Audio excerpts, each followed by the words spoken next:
Hi, everybody. Andrew Champagne alongside JD Fox for this week's edition of Champagne and JD. If you're tuning in, first of all, welcome. Thank you very much for spending part of your Friday or Saturday or maybe even Sunday or whenever you're watching with us. If you like what we do, go on down below, hit the like button and hit that subscribe button so you don't miss any of our weekly updates. We were off last week for a variety of reasons, but we are back, and we are back with a vengeance to talk about one of our favorite times of the year. It is the California Fair season. Specifically, we're referring to races run at the Alameda County Fair in Pleasanton. Our guest this week needs no introduction. I'm going to give him one anyway, though, because that's just the kind of guy I am. He is the new track announcer and morning line man for CARF. In addition to calling races at Pleasanton, he will be calling races at Fresno, and in something I know he's very excited about, he'll also be calling the races up at Ferndale at the Humboldt County Fair. And if you're not familiar with that, don't worry, we will indoctrinate you. Craig Braddick joins the show this week. Craig, thanks for stopping by, man. Thank you, Andrew. It's wonderful to be here in Northern California. Thank you for the welcome and for meeting me at the track last week. And it's always good to hook up with my old friend in Phoenix, JD Fox. It's a lot of fun at Pleasanton. And in fact, it's so much fun that we're recording this Friday night. I'll actually be back there tomorrow to help lead the handicapping seminar for the 9-race program. And if you're watching this before 1 p.m. on Saturday, June 26th, that's when the handicapping seminar is going to be. We'll be down there at one of the restaurants on the fairgrounds. So if you're in the neighborhood, feel free to stop on by. It's a lot of fun. Two of us and Dennis Miller will go back and forth, and we'll offer our selections and analysis. Also, my girlfriend will be in the audience, and I do intend to embarrass her at some form or fashion. JD, do you have any good, jokes that I can use? I don't think the speed joke that any former guest gets is going to go over big with that crowd. No, I would just keep the jokes in the back pocket and leave them to Craig. I think he's a lot funnier than you are.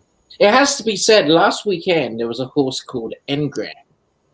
And were you here for this, Mr. Champagne? You've told me about this, yes. Yeah. And Engram is something to do with Scientology, apparently. And so I regaled the people about that. You get all kinds of education at our handicapping seminars. Yeah, you get education, you get wild tangents, you get notes about, I'm sorry, what were the terms? Dangling bits? Dangling bits, yeah. Would you like me to explain that? No, I think our audience is smart enough to understand the reference there as it pertains to a first-time gelding. But yes, one thing that I do think our audience is going to want to hear about is your background, because you've got a wealth of experience, not just in calling the thoroughbred races. You're also a really well-renowned steeplechase caller. Those, of course, the horses that go up and over and up and over and up and over for about 9 miles or so. Craig, tell us a little bit about your background, how you got into the sport of thoroughbred horse racing. This, of course, for those people that haven't read the article written on the CARF website by some guy wrote that. But in case they hadn't seen that yet, tell us a little bit more about your background and what led you to Pleasanton. So I grew up near Newmarket in the UK. My dad was a semi-professional gambler and later a professional gambler. He ran a gambling syndicate for much of his life. And so I was going to Newmarket races ever since I was really little. And the first race I could remember was the 1980 2000 Guineas, at least the first race I remember being there for, where Nureyev finished first. Novak was second, and there was a steward's inquiry and the positions got reversed. And I can remember going back when I was 5 or 6 years old and just being enchanted by the whole experience, as many kids were. By that time, my dad would have me at home in the evenings and we'd be around his big desk. I can remember his desk in his office had a big table lamp like the one right here and a stack full of, in those days it was called the Sporting Life, the equivalent of a daily racing form in the UK. And what we would do is we would make picks in, say, Monday's newspaper from last week, and then go and see what the results were in the next day's paper and keep it like a ledger.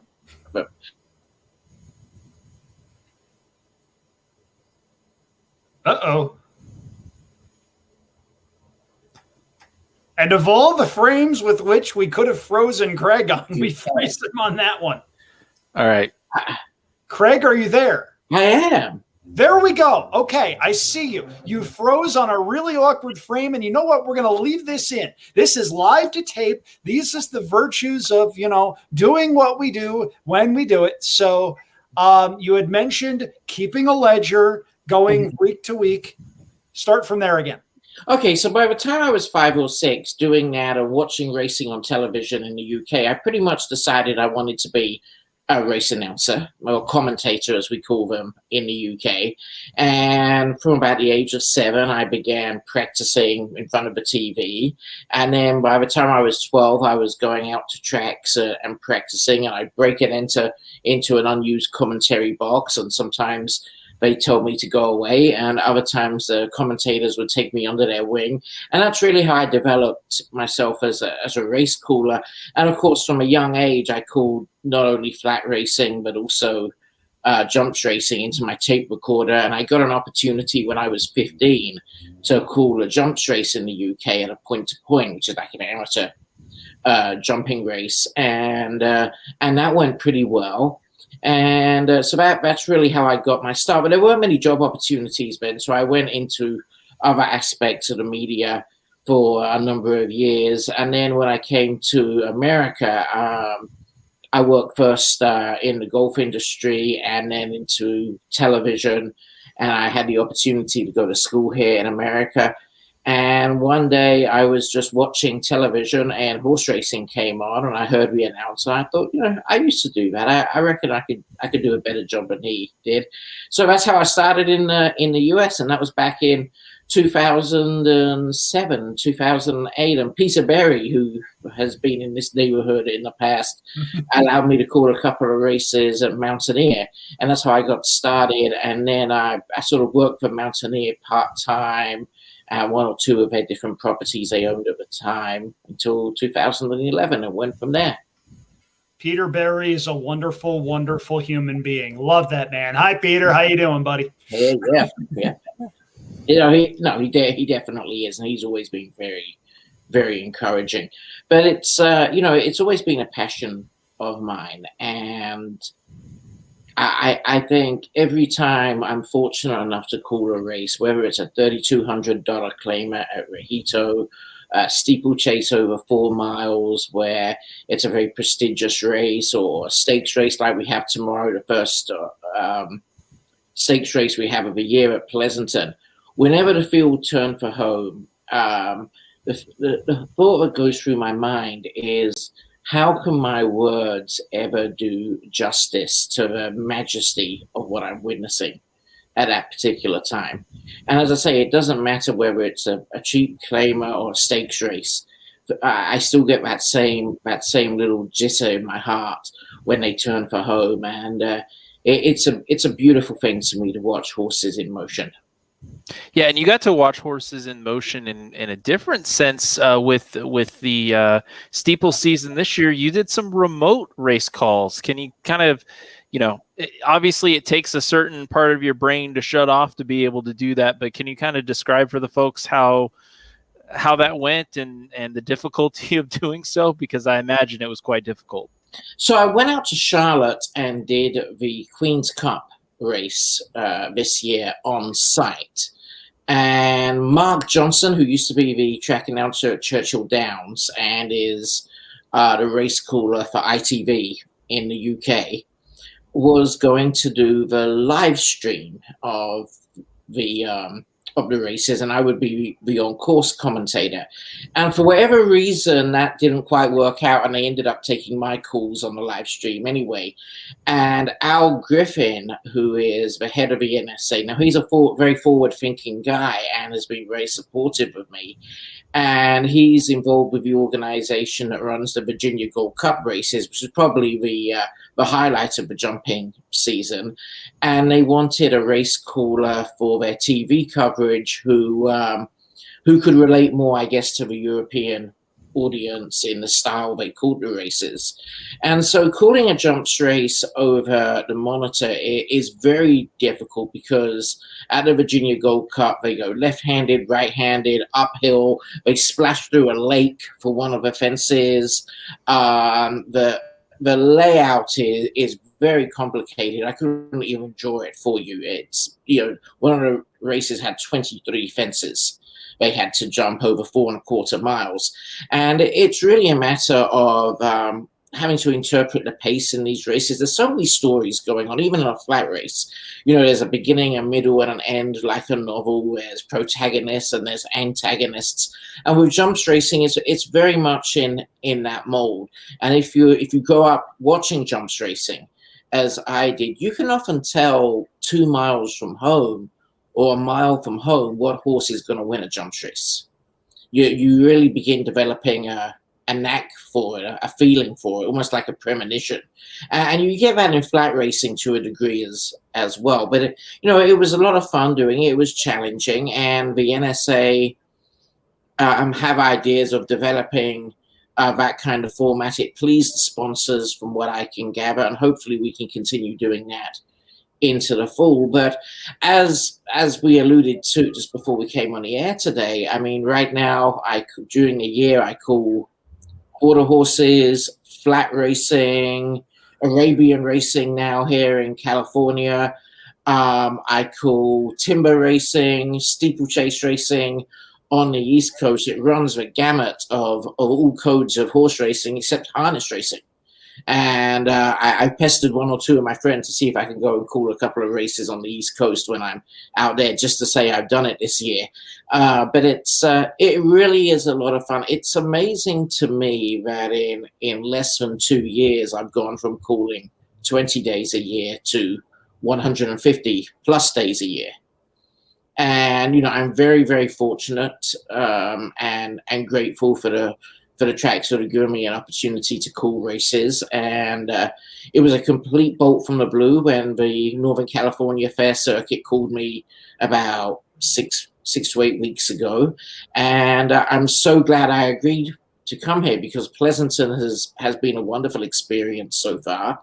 And, we're looking forward to our first stakes race tomorrow, and then another 3 weeks of racing here. And then, as you say, we move on to Ferndale and then to Fresno later in the summer. I'm also doing a little bit of broadcasting on some of the Olympics this year as well, in the soccer tournament, but it'll go out on the international feeds. So, yeah, it's definitely a busy time, and I can't think of a better place to be than Pleasanton right now. Yeah, and I'll wax poetic real quick, Andrew. Sorry to cut you off, but okay. I often talk about growing up on the California Fair Circuit, and obviously Stockton was my home track, but we always had a truncated meet. We always had the slim pickings of the meet. So I have as many memories taking, the 5 to the 205 to the 580 to get to Pleasanton with my family growing up, and that's just a special place and a unique place at the Alameda County Fair, and definitely also a unique booth for you to call from, for sure. It is a unique booth because, it's open air right on the rooftop. I've got the stewards next to me, and they're up, I guess, maybe like 6 foot above where I am, and I'm here. And opening weekend, with the sun reflecting off the roof, the temperature was 111 degrees. And I got heat stroke real bad. The last 2 races, I was shaking. The stewards were like giving me Gatorade and all kinds of things. Last Saturday is a complete blur. I couldn't tell you one. You were there with me in the handicapping seminar. I got up to the announcer's booth and the heat hit me and I just went downhill. I have no memory of a Saturday last week at all. I can just about remember meeting you, and I can just about remember getting back to the hotel in the evening.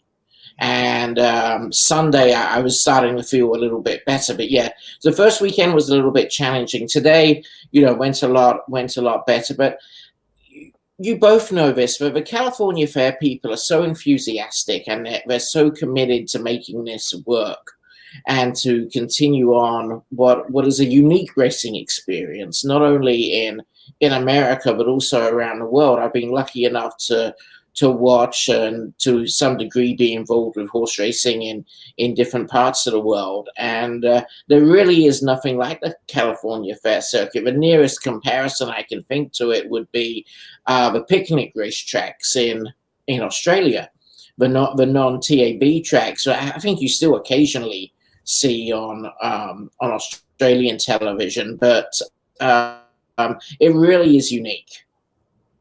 Yeah, that's a really good word to describe Pleasanton. It's a place that, in a lot of ways, rejuvenated my love for thoroughbred horse racing when a couple of years ago, the summer was rolling around. I'm thinking, okay, I'll do Saratoga. And wait a minute, I used to love Saratoga. Where's the enthusiasm? Where's the excitement? Then I started going to Pleasanton. And you start seeing the infectious enthusiasm that everybody at CARF has for what they do, from Larry Swartzlander and Jeannie Wasserman all the way down. It's really, really cool to see a bunch of people that work as hard as anyone in the game at putting together an atmosphere that makes for a great day of racing. Now, the fairs are a little bit different this year. There's no rides. There's no fried dough stand.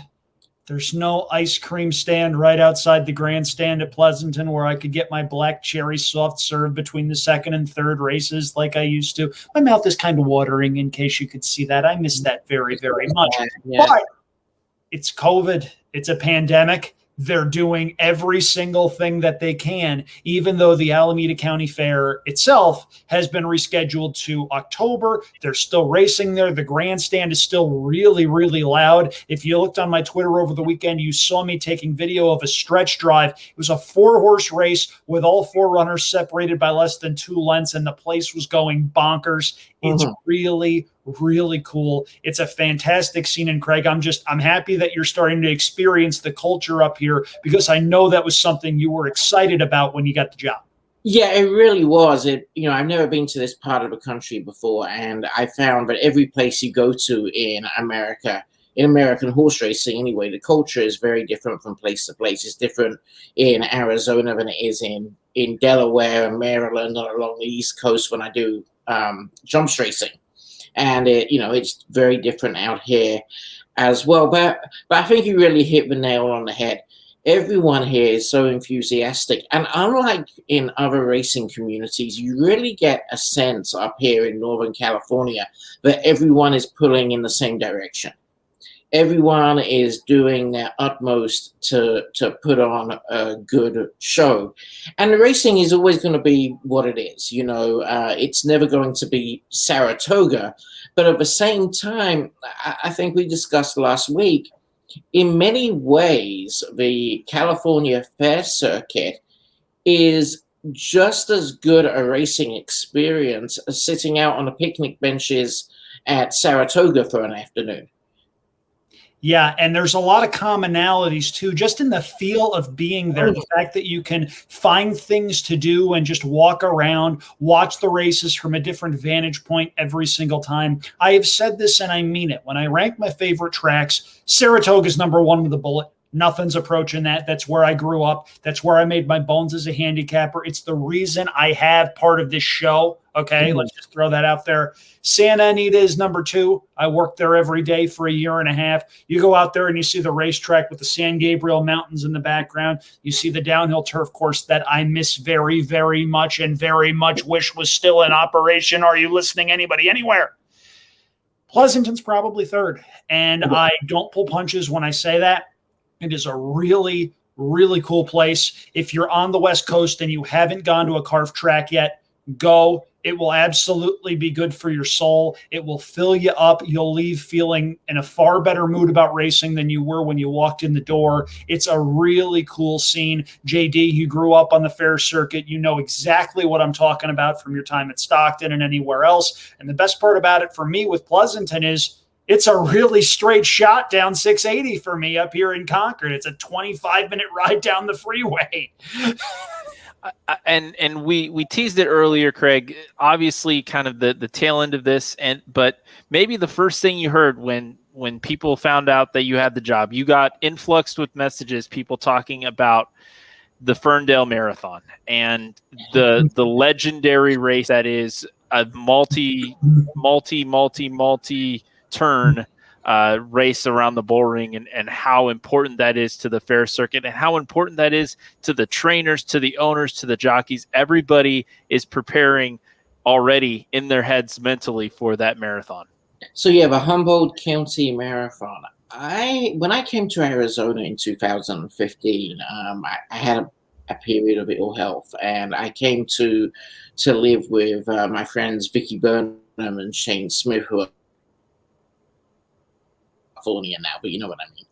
And she always told me she was a California girl, and that was always one of her ambitions, is to have a runner in the Humboldt County Marathon. And honestly, I had not heard of the race until that time, but Vicky kept on telling me about it and said, one day at the very least, you've always got to go up there. You've got to go at least once in your life and say you watched it. And now I'm getting the opportunity to call it, and it's going to be a lot of fun. I mean, from what I gather, it's like 3.5 laps of the track, so they go around the track. Well, they go past the winning post 4 times during the race. Is that correct? I saw a couple of years ago they let them go while there were still 2 horses to load up into the gate. So that was unfortunate. So hopefully that won't happen this year.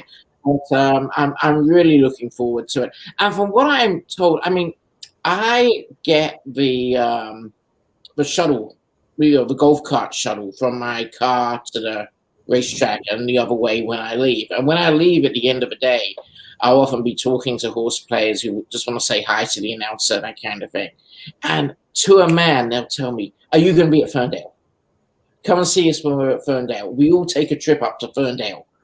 And Ferndale is what, 5.5, 6 hour drive from here. It's just down the street. No.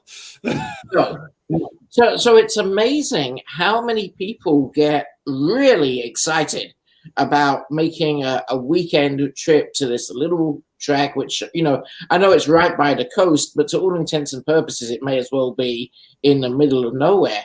But it's just an amazing phenomenon, and it is literally the race meet everyone talks about. Yeah, here in Northern California. And for good reason. It's a track that I have not been to. I need to get there at some point. Unfortunately, this year, it's probably not going to line up. I have 4 weddings in 6 weeks later this year. JD, our podcast schedule is going to need to be a little fluid from late August through early October. But yeah. Does your girlfriend know you're getting married 4 times in 6 weeks? I'm not getting married. I'm going to weddings. She is going with me to 2 of them. Okay. Yes. But I believe one of them is when I'm in Boston, and another one is in Mammoth Lakes over near Yosemite. And those are the 2 weekends that I believe Ferndale is going to be running. So no marriages in Utah then? No marriages in Utah. No, one in Boston, one in Mammoth Lakes, one in Central New York, and one in Upstate New York. So yeah, you're gonna be loads and loads and loads of fun. And JD, I think, loved that so much that his smile froze on his screen for just a didn't it? Yeah, he was rendered speechless. Yes, he was, and that's West Coast internet must be having problems tonight. That's all I'm gonna say. And my internet's been fine, knock on wood, he said 30 seconds before a gigantic crash. Anyway, so look, we're so happy to have you here, Craig. We're so happy to have you on the CARF circuit. And we're happy to have you here with us as we preview Saturday's Late Pick 4. Yes. This Late Pick 4 sequence is headlined by the first stakes race of the summer in Northern California on the fair circuit. But Race 6 is when it starts. 5:15 p.m. Pacific time is post time for that one. So 8:15 for those of you on the East Coast. Grab your past performances and let's start diving in here with a claiming event for older runners going 6 furlongs. It's a field of 7 signed on, and the loot is mine. Horse number 1 in your program is the 8-5 morning line favorite, dropping in class second off the trainer switch to Steve Miotti. And JD, I feel as though I should probably lead this off. Agreed. Okay. The Loot Is Mine is my best bet of the sequence. I don't think The Loot Is Mine loses. Speed has been excellent this year at Pleasanton. You want to be on the lead. You do not want a closer. If you have a closer going into that far turn, you're going to see the jockey pumping away on the horse and trying to get more out of it. And more often than not, it's all for naught. Speed has been excellent at the Alameda County Fairgrounds, and the Luda's Mine has a lot of it. He's shown some of it against much, much better horses. Even just his last 2 starts, which don't appear to be the classiest on their circuit, were open claimers. This is a non-winners of 2 life event. It's a gigantic class drop. You get Billy Anton Georgi, who's one of the top speed riders on the circuit. He's not going to be any sort of a price. I think the morning line man got this one about right with 8-5, maybe 7-5, 3-2. I don't know, but that's picking nits. I think the Luda's Mine isn't going to get beat here. I think the Luda's Mine gets out in front early, improves the positioning, and I think if you approach this late pick 4 as a way to extract some value out of the Luda's Mine, that's probably the most prudent way to do it. Now, JD, on the other hand, as is the norm, has never met a heavy favorite that he has liked, so he is going with a horse that has 1 dirt start to his credit. And in that dirt start, he was 8th of 10, beaten 23 1/4 lengths. JD, sell me on Juggles. You argument for me. The speed has been great. This is by far the fastest horse in the field. And I think on turf, yes, but I do think that this horse has a lot of talent. Square Eddie, maybe dirt route. You don't really think dirt sprint with Square Eddies, but I do think that this horse has a lot of tactical speed, and this is also, we've got Runaway Kristen in this race coming in from running 1,000-yard races at Los Al, but runs from the back of the pack. So really, I think you look at Juggles and the Luda's Mine, and they're going to be the 2 on-pace runners, but I'm looking at the splits, and Juggles has been much faster than the Luda's Mine, obviously on a different surface. And, Timeform US, their prediction for the speed, Juggles is lone speed in this race. I'm going to agree with our good friend Craig and what his team puts together. And Craig, by the way, really well. is a hero. Just throwing that out there. I'm not going to go into any further depth on that. If you know Craig, you know what happened. Craig, we salute you. Hope you're doing well, buddy. And so I like Juggles, and because Craig Braddick is such a fine, outstanding guy here, he doesn't want to split or ruin the friendships. I think with his pick 4 ticket here. Well, I'll tell you what, guys. Andrew, you talk about how on opening weekend front end pace was king.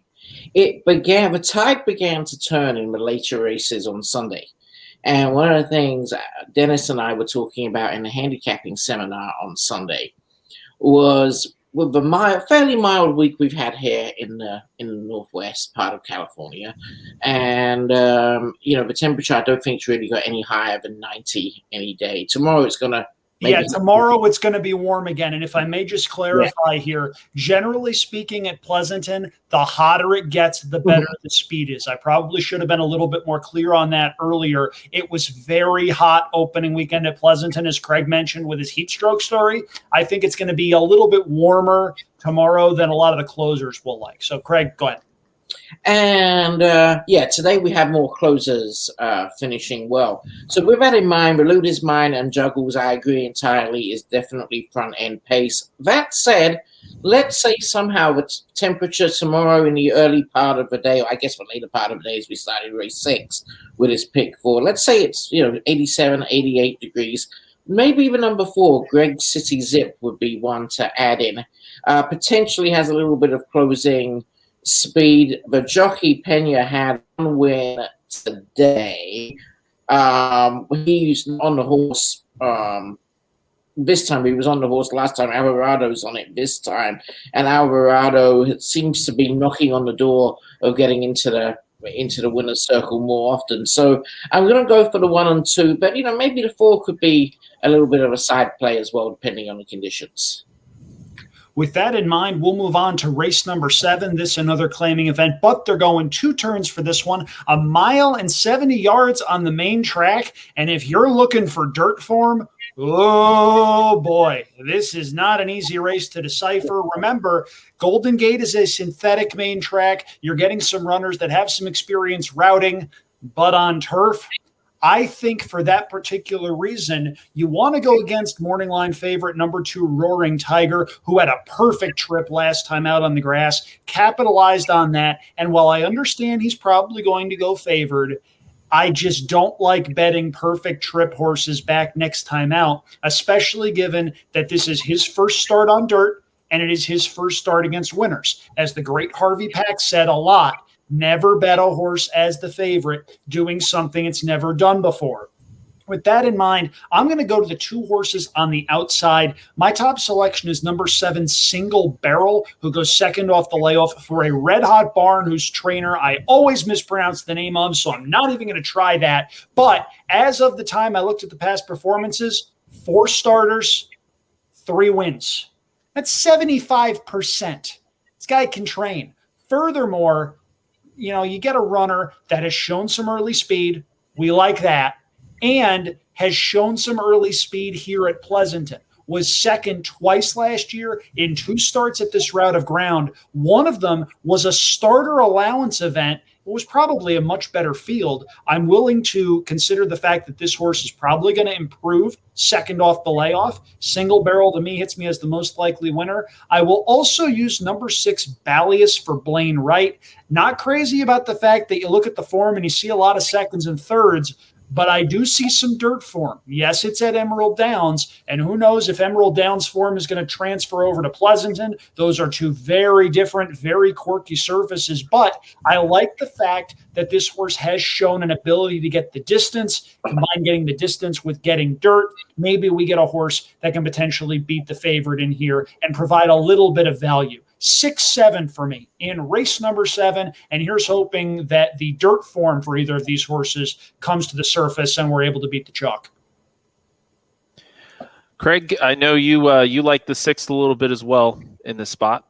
I do, and much for the same reasons what Andrew said. I'm interested to see how this horse is doing, or is going to do on the surface at Pleasanton, having come off running at Emerald in 2020, and of course it's been running on the turf at Golden Gate. Had a start on the all-weather surface there as well. The other horse I like here, the number 1, Big City Bane, coming off a second-place finish at Golden Gate last time out, and a $12,500 claimer on turf, was only beaten a neck on that occasion. That horse was up with a pace, and one of the things we saw over opening weekend is down on the inside, the horses weren't sticking to the inside of a track here at Pleasanton. I haven't seen one horse really go up against the fence in the home stretch. And I'm thinking Big City Bane, if it can break well from the gate, bearing in mind, we've got a 1-mile track here at Pleasanton. 1 mile and 70 yards is a kind of a little bit of an odd distance anyway. But I'm thinking if it does break well from the gate, it's going to probably drift out into a 3 or 4 path to get into the lead around the first turn, and then allow a couple of horses, maybe Roaring Tiger and I Will Yet, just to tuck in behind it early. And Big City Bane could pull off a little bit of an upset. 5-1 on the morning line. If I was going to bet it to win, I wouldn't want to have odds of less than 5-1, certainly no less than 9-2. But 1 and 6 for me in race 7 to get the pick 4 off to a modest start before we hit the third leg. And I am going to include the morning line favorite, Roaring Tiger. Obviously, recency can be king, and you look at the May 13th effort, and it was a strong one on the turf at Golden Gate, but sometimes recency is also king in the fact that you have a vet scratch on May 31st. So coming off of that, 3 solid works. One thing you guys will notice if you're checking your past performances at home, Golden Gate's still open, and that's where these horses are working.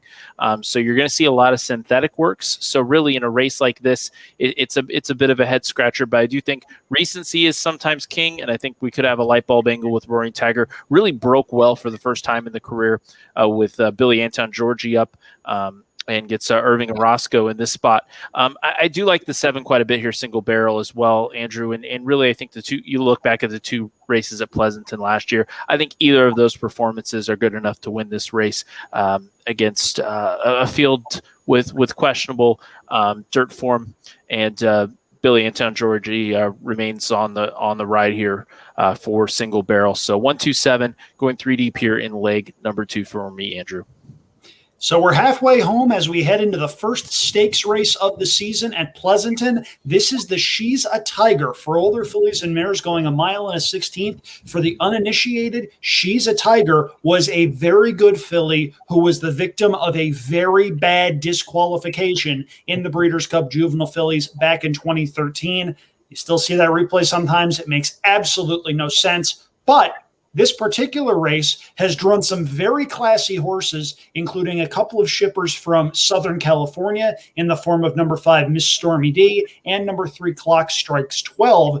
I'm using both of those runners, but my top selection is actually, as my ticket gets queued up, there we go, number 4, Northwest Factor, who has won 5 of her last 9 starts, and there's no secret to what she wants to do. She wants to go early. I love some of her recent races where she's been able to do that. If she gets to the front, I think she's going to be dangerous, and we may get a little bit of a price given the presence of the 2 horses to, either side of her. Miss Stormy D makes a lot of sense. She will go favored. She last outran 3rd in the Grade 2 Santa Maria, albeit in a 4-horse field, but she was also 2nd in a 7-horse field in the Grade 3 La Cañada, 4th in the Grade 3 Bayacoa. Just a case of significant class relief for this one. I would be stunned if she was not favored. Giovanni Franco comes up to ride for trainer Carla Gaines. And then you get a horse like Clock Strikes 12, also coming up from SoCal for Jonathan Wong, friend of the program, who's off to a nice start at the meet. Another instance where you have a horse that's been running against far, far, far better horses and should appreciate the drop in class. One quick note, though,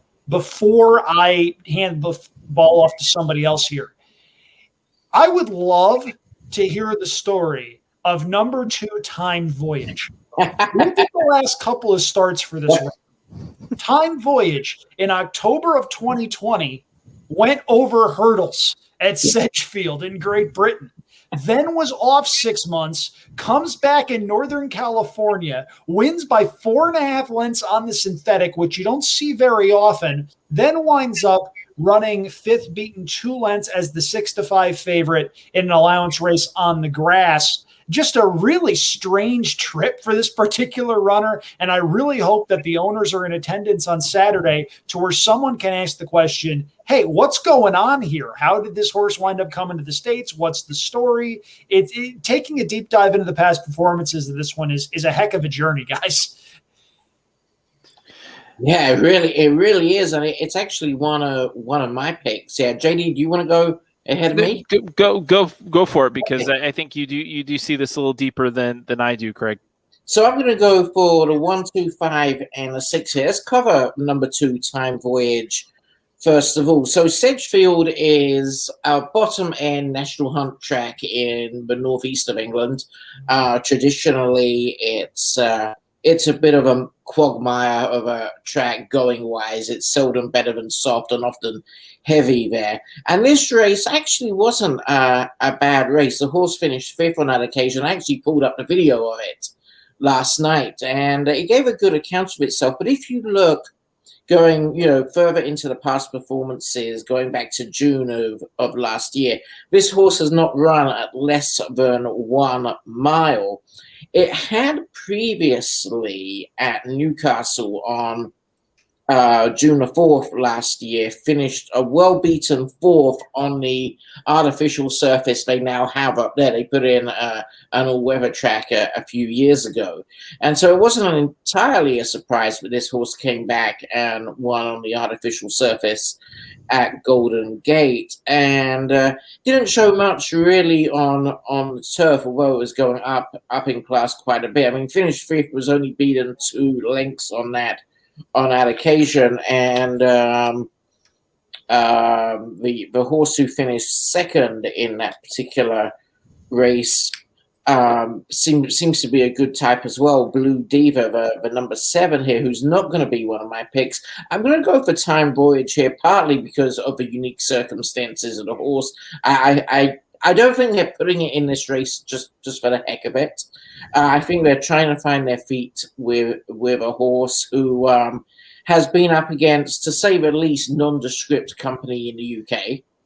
And we really don't know a great deal about how he's going to face up to the competition here, aside from Blue Diva, who beat him in Golden Gate last time out. So Time Voyage is a little bit of a price play for me there, as is the number 1, Tis Fake News. Front-running type, again, it's on the inside. It's going to have to move over a little bit to the outside if it's going to cut out some of the early fractions. It has got some form on a traditional dirt surface in a Grade 3 race at Santa Anita, where only lost by about half a mile on that occasion. That was back in early 2020. The number 5 here, Miss Stormy D. Now we're on to a little more of a good thing. Was 3rd in that Grade 2 race at Santa Anita on the 22nd of May over today's trip, was beaten 8 lengths on that occasion, was up with a pace early on. It's got a good post position here.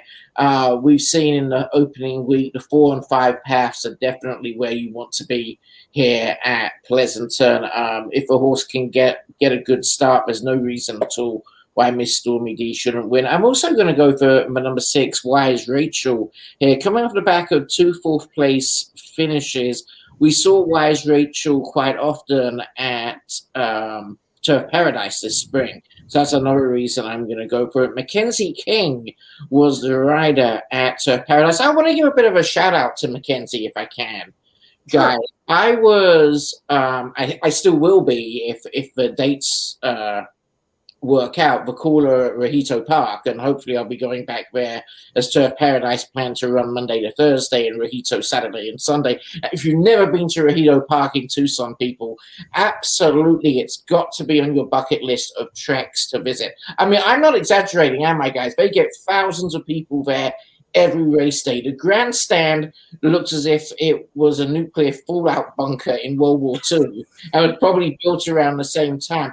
But it's an actual historic landmark. There's so much history there. It was the original home of quarter horse racing, the first track in America, I understand, to have a photo finish camera. And the whole grandstand shakes at the start of a race. It's an amazing place to visit. Kind of how for you, Pleasanton is like the 3rd best racetrack you've ever visited. Rojito Park, of all the tracks I've been to in the world, would definitely be in my top 5. Anyway, to get back to Mackenzie King, she rode at Rojito in 2019 and 2020, and at Turf Paradise in 2019 and 2020 when she was still an amateur, and she did really well. She came back to Turf Paradise for our spring meet and didn't get the same quality of rides that she did previously when she had a weight allowance. I don't know if that affected her confidence. Quinn Howie gave her some rides at Turf Paradise. Obviously, he trains Wise Rachel here. And Mackenzie's been also riding up at Grants Pass, I think, as well.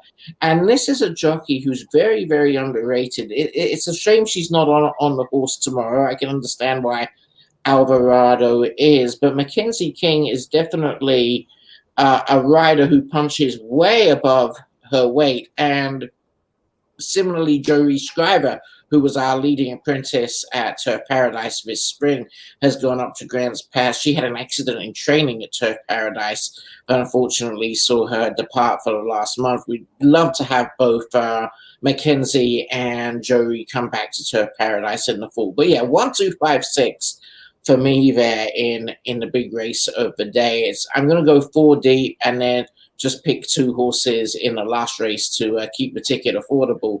But I think it's a great race. There's so many people at the racetrack who, this is the first running of this race. There's a $75,000 guaranteed purse.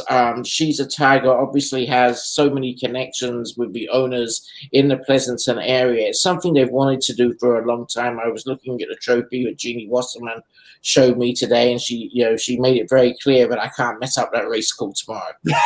Yeah, to put it mildly. No pressure. No pressure. No pressure. Yeah. But I mean, if you see like a slightly overweight English guy, be thrown off the top of the grandstand tomorrow, Jeannie Wasserman is probably behind it.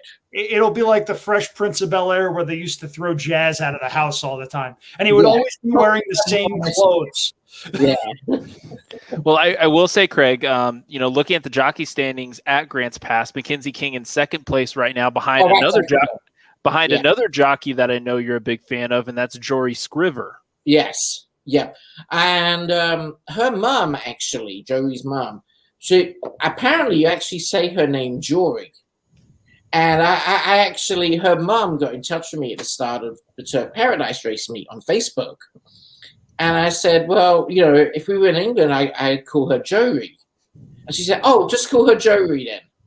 So, maybe she'll be one of these jockeys who in 10 years' time, if she makes it really big, and Mike Jericho's interviewing her on NBC, first question out of his mouth might be, so is it Jori or Jori? And I'll look back and say, yeah, I was the one who started that confusion. I'm so glad it's now on NBC because Jori really has enormous potential as a jockey. I've actually tried to persuade her to come to the fair circuit when Grants Pass closes, and I'd love to see her at Ferndale over the summer and see what she could do there. But I definitely would very much love to see her at Turf Paradise in the fall.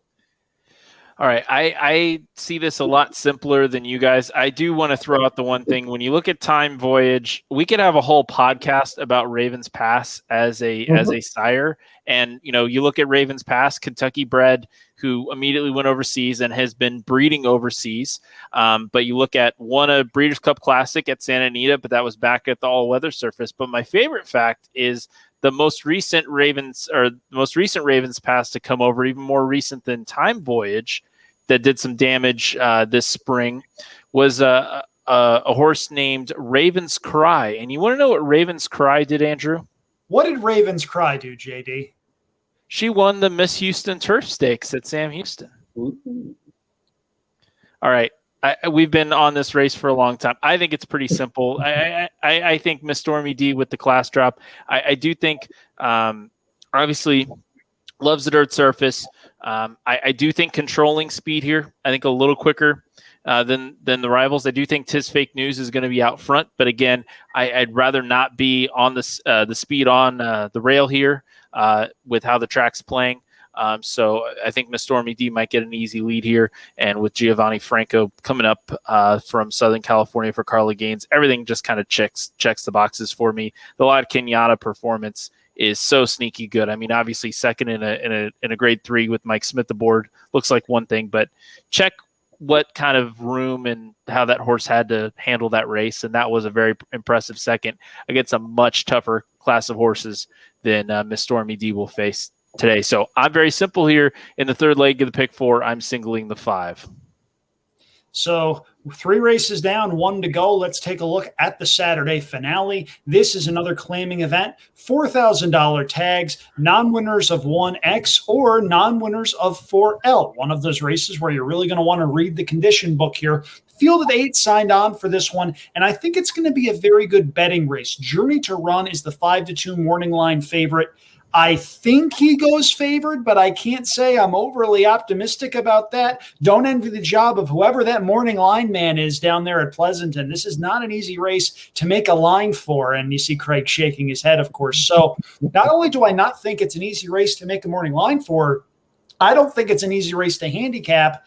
You'll see my ticket. It's got a pyramid structure to it because I'm going 1 by 2 by 3 by 4. And those 4 horses are horses number, there we go, 3, 5, 6, and 8. Did what we call in the business pad. There we go.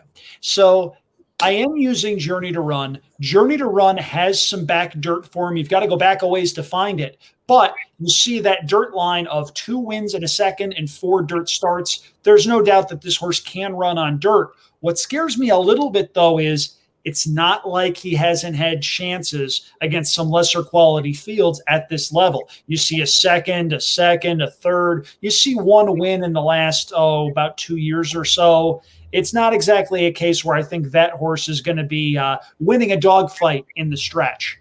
Having said that, my top selection is number 5, Southeast Asia, who I think has some early speed and will be booted to the front end. Generally runs the same race every time out. Another that has some back dirt form, another where you've got to go back a long way to find it. But I like that there's some early speed here. I like the fact that he seems to be in good form for a sneaky good barn that's already won a race at this meet. So I'm going to use him. And I'll also use 2 bigger prices. Number 3, Known, is a runner that has a win and a third in 3 dirt starts. So I think the surface switch will do wonders for that one, and has been running fairly well at Golden Gate. Certainly a 10-1 on the morning line. Anywhere close to that, I think, is going to be an overlay. And I will also use a class dropper in the form of number 6, Desert Dude, who has a win over this surface. Won here last year. Yes, it was going 5.5 furlongs, but that was this horse's best race of his life.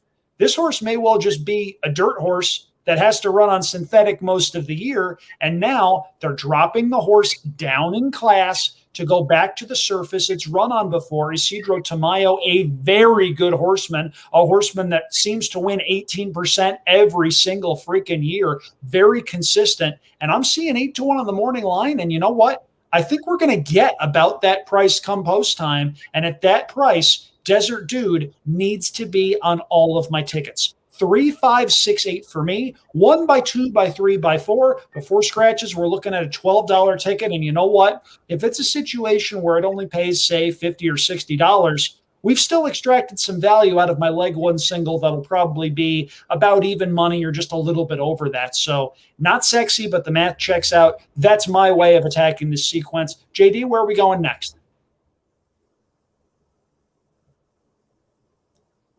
Helps if I unmute my microphone. Yes, it does. I was about to say, I don't think you've ever sounded better.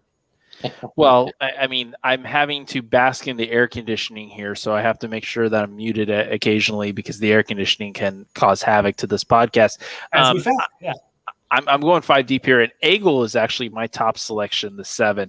And this is kind of a classic angle that I'm looking for here. Is a lot of times there's a lot of questions when you have a voided claim and a vet voided claim. This is a pretty easy scenario to look at. September 20th, horse was claimed out of a race, claim voided by the vet, and then the horse had to sit on the bench for 259 days. That obviously shows something happened to the horse. It wasn't some weird fluky thing where the horse ran back 2 weeks later after passing fit in a workout. This horse obviously had some problems. Second off the layoff here, I think is a great angle. Has ran once at Pleasanton. It was a decent effort. A third place performance. And I do think, given the race shape of this race, I do think Eagle can make up some room. Now, Eagle does tend to want to go wide. If you look back and watch the last win, which is that July 31st of 2020 performance at Golden Gate Fields, I think Eagle was in about the 19 path on the turf course, and that's not a big turf course. But he was actually out on the 580 freeway. He had to change lanes to come back onto the racetrack. Yeah, it was when the chart said circled 4 wide, circled 1400 wide, but got the job done and was much the best that day. And I do like Eagle in the spot, but not enough. You know, I'm not crazy here, and I'm not going to go short with this. I do think this is a bit of a wide open affair. So in an 8-horse race, I'm taking 5 of them. So you guys know what that means. The other 3 horses, box them up because they're. You didn't use Desert Dude. Desert Dude's ultra live now.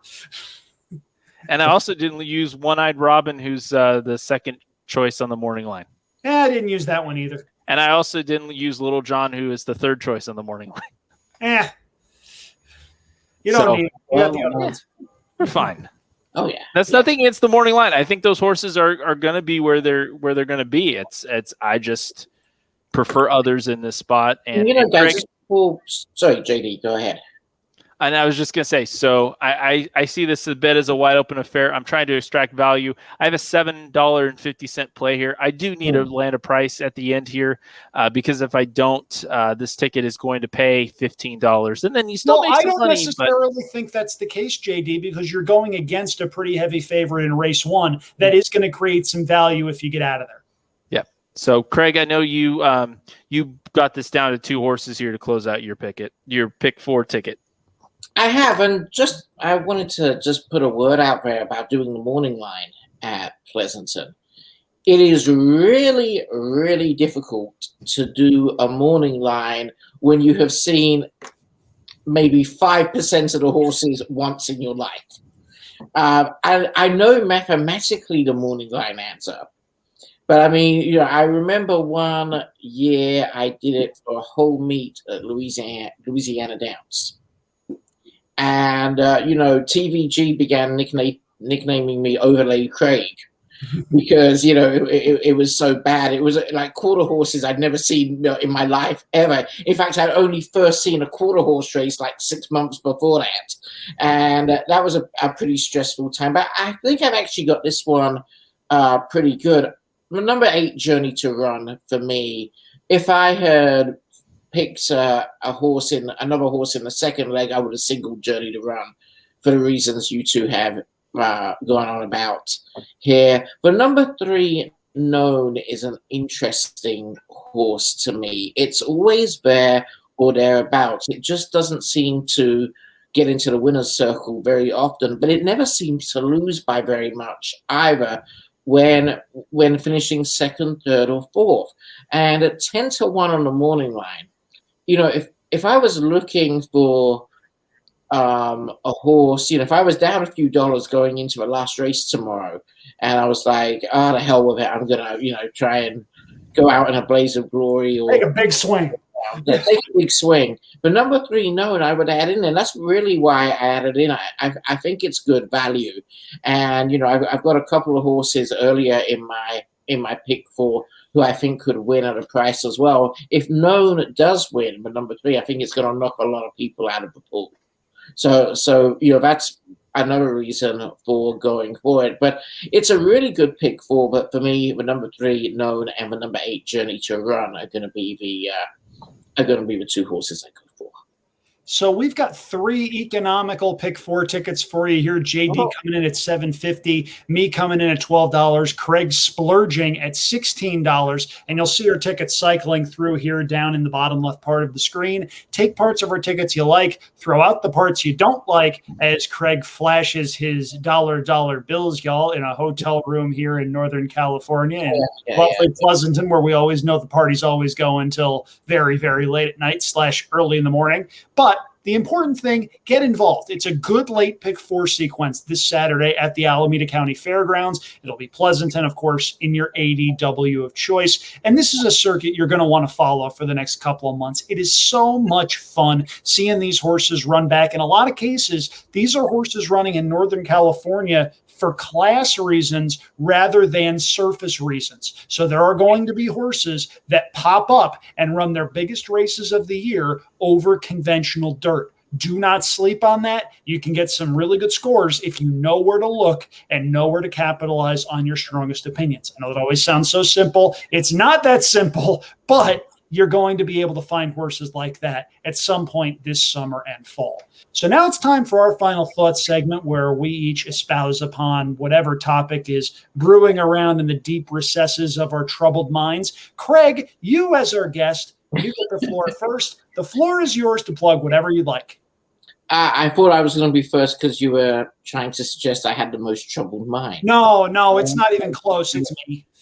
Is that the case, JD? You know us both. It's really 6 of one, half dozen of another. Non-answer, no guts, no guts at all. Yeah. Okay, so there were a couple of things I wanted to bring up. First of all, tomorrow is the final meet of the spring season for the National Steeplechase Association. It's the Iroquois races just outside Nashville, Tennessee. No wagering on it, but you can watch it on the National Steeplechase Association website at just put in nationalsteeplechase.com.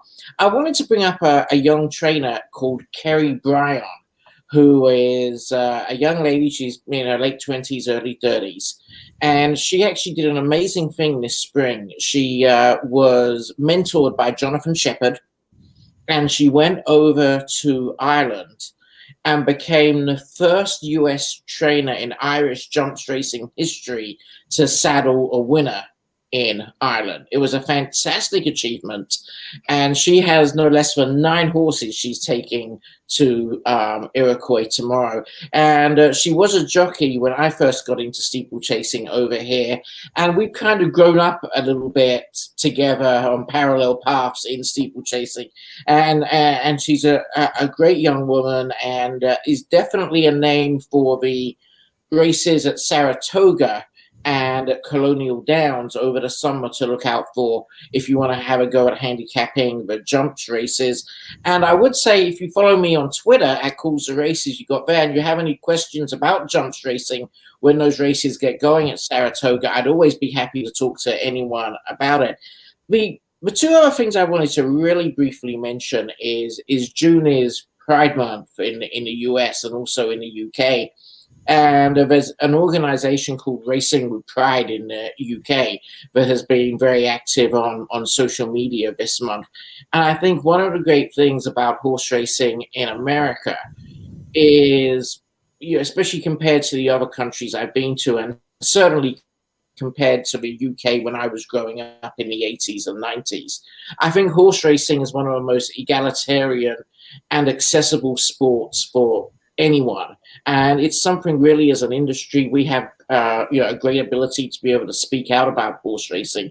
It should be an inclusive sport that everyone can get involved in. It doesn't matter what your background is. It does, we're not, we don't have the same barriers to entry into horse racing that you do. For instance, if you take up golf, you've got to buy golf clubs, you've got to do this and do that. You guys know as well as I do, if you have a $2 a show wager, for that 2 minutes that horse is running, that horse is yours just as much as it is the owner.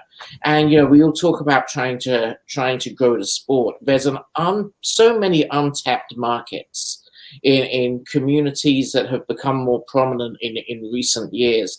And it would be wonderful to just grow the sport and have it become a sport where people don't think of going out for a day at the races as an unusual thing. It becomes part of the social fabric of their life. And I think we all need to make an effort to make sure that we invite all our friends out to the track. We invite people who are just acquaintances out, just like we might ask someone who we want to get to know to go out for a beer with us. Let's bring them out to the track this summer. Every track in America should be, and in my experience, has been welcoming to everyone, regardless of their background. The last thing, as an Englishman, I have to mention this. Tuesday. You guys know what's happening on Tuesday? Anyone? Any takers? Tuesday. With England? Tuesday. Okay. So England are playing Germany in the European Championships at Wembley on Tuesday. Now, the English people have had a lot of history, and in the year 2000, the English people asked, what was the greatest moment of the last millennia in English history? World War II, maybe, The Reformation? Sending, all the Catholics back to where they came from? No, it was not about the Spanish Armada. No, it wouldn't be Yorktown. Tell you that. It wouldn't be that. But what it was on July the 30th, 1966. We beat West Germany in the World Cup final at Wembley Stadium. The only time we've ever beaten Germany almost ever in soccer. And we get to play them again this Tuesday. And so go England, beat Hitler's 11, and we'll see what we can do there, and hopefully a win. But I can absolutely guarantee it to you, we will lose on penalties, as we have done since 1966. Germany have won the World Cup, 28 times, and we've won it 0. Okay. Well, I'm not expecting us to win, but we have to have a little bit of good cheer. And as we sing at the soccer matches when we play Germany, are you ready? Do do do do do. 2 World Wars and 1 World Cup. Do da do da. 2 World Wars and 1 World Cup. Do da day. Okay, so there were several things to take into account there. First of all, what you said. Secondly, was this guy's response as he struggled to not bust up laughing so hard. So thank you for that, Craig. And also, on a relevant note, if you would like a relevant comedy sketch that gets some of these same sentiments, go look up Norm Macdonald's sketch from one of the last Letterman shows about how the only country that scares him is Germany. It is an all-time classic, and I am not just saying that because Norm Macdonald follows me on Twitter. We were bitter rivals at Tompkins Square Bar and Grill's Trivia Night, which used to be a big thing in Los Angeles until, of course, those owners retired, and it became the 93,173rd Mexican restaurant in Los Angeles because, Lord knows, we needed more of those. My final thought, and JD, I'm going to leapfrog you here because Greg said something that actually hit pretty hard. So he had mentioned that if you make a bet on a horse for those 2 minutes, minute and a half, whatever, it's your horse.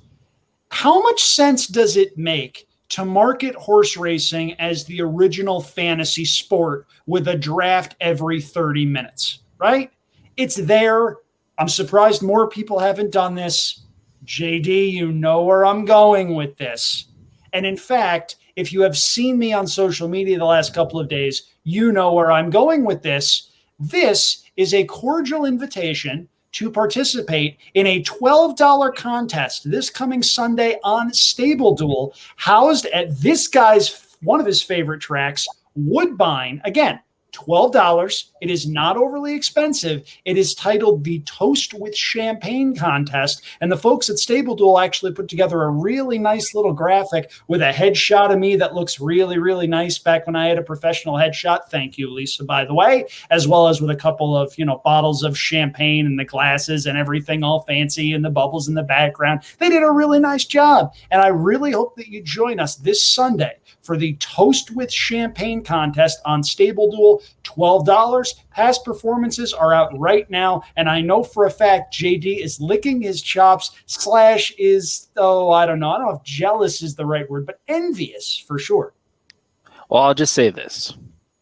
First of all, I'm not worried about it because it's my circuit, so automatically I should just beat you. But what happens when you don't? I don't know. Maybe I will no longer be considered an expert Woodbine handicapper. JD, all the pressure's on you. All the pressure's on you. This is Orange Cassidy against Chris Jericho. What are you going to do when the guy who wrestles with his hands in his pockets beats you? Don't take this the wrong way, Andrew. I'm not mad at you. Now I want to kind of call Bryan out because what the heck? I'm the Woodbine guy on this podcast, and you're going to do a Woodbine contest with that. I got the point right. It took you a try, though. Yeah, try. Yeah. No, we're not playing rugby. So yeah, that's what it's at. Play on Stable Duel Sunday. And my final thought is just go and beat Andrew. It shouldn't be too hard on Sunday.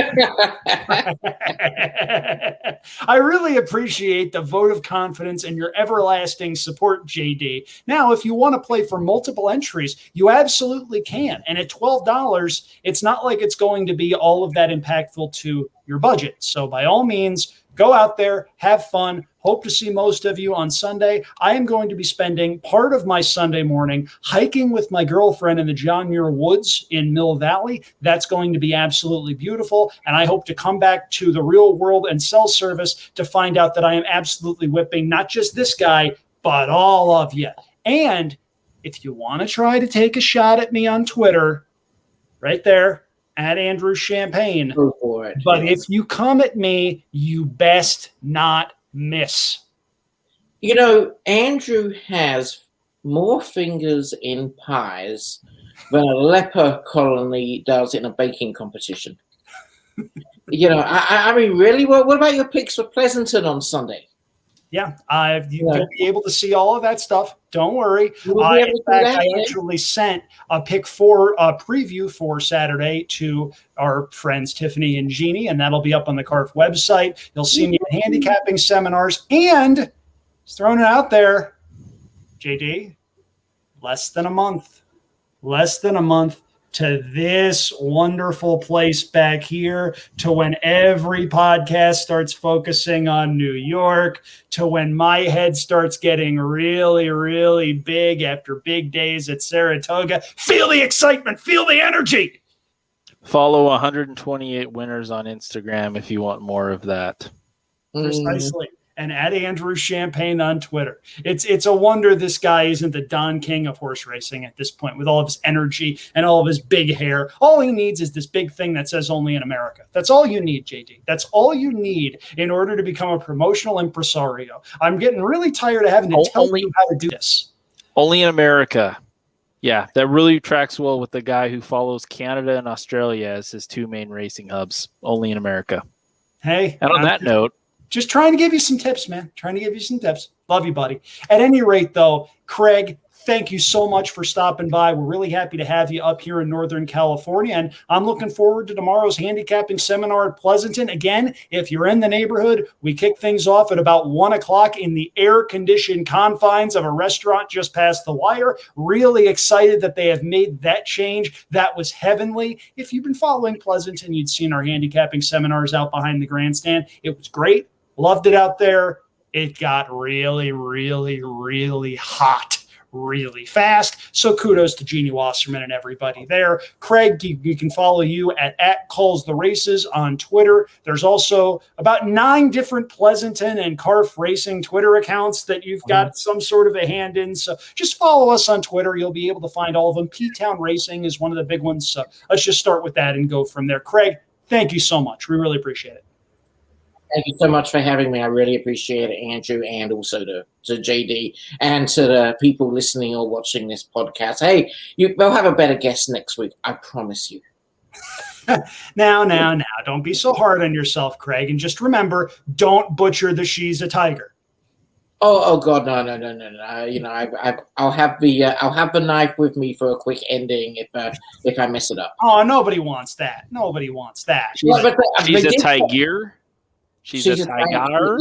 Yeah. They did tell me please not to bleed on the equipment, so my replacement has a clean booth to oh, yeah. Well, on that morbid, morose note, we should probably bid this adieu for the week. Craig, thanks so much. I know we had a couple of snags as far as last week versus this week. We're happy to have you on, and I will see you tomorrow, my man. See you tomorrow, mate, and goodbye to everyone for now. Sounds good. JD, you want to take us home? Everybody, stay safe out there. Stay off the beaches. Stable Duel, Sunday, $12. Ah.